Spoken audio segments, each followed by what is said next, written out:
Hi, my name is Joshua with One Man Show. Today I'm going to talk about O-rings. A couple of years ago I was at a garage sale and some guy for about $5 was selling all these O-rings. I guess he either worked for a dealership or something, I don't know.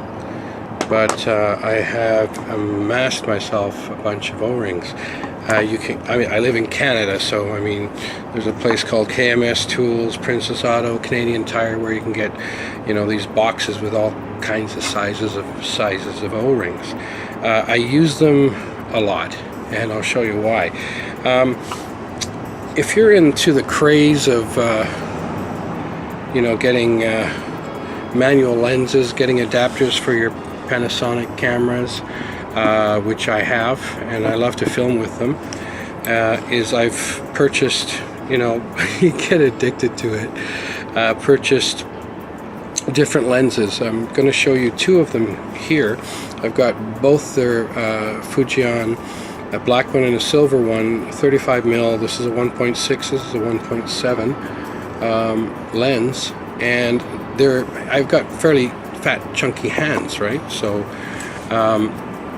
what I did was I took these O-rings and found slightly undersized, and then I put them onto the lens. My hands are a bit fat and chunky, so adjusting the aperture or the focus ring was fairly difficult when I'm shooting somebody or making a video. The nice thing is when you put an O-ring on it, you can easily manipulate both the aperture and the focus ring. As you can see, with that one, the one that's even smaller and more difficult, you can do the same thing and put a O-ring on there and do your work. Now, I've been shooting with this lens for a long time. It's a Sigma 17 to 35 2.8 to 4. It's not variable, which is nice because I can keep it on 2.8 and get some great shots if I need to. I had a problem with the focus ring. Is all I would do is touch it and it would just move, and I'd be shooting something and I touch the side of the lens and it would just move when I didn't want it to. So what I did is I put an O-ring on here and I just leaned it up against here a little bit, and you can create, the nice thing is you can create your own tension of what's comfortable for you.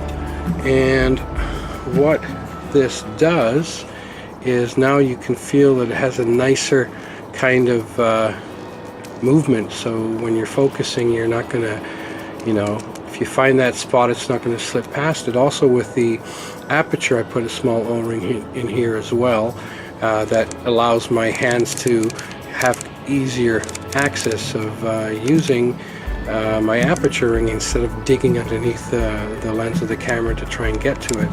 Makes it a lot easier. Also with this 14 to 45, I put an O-ring on the zoom, and it makes it a lot easier when I'm on need to pull back, zoom in or zoom out. It makes my life easier, and I'm hoping that if you give it a try, especially with some of, like, I've got a Helios lens that I put on a couple of O-rings that made it a lot easier for me to use my lens. So there you have it.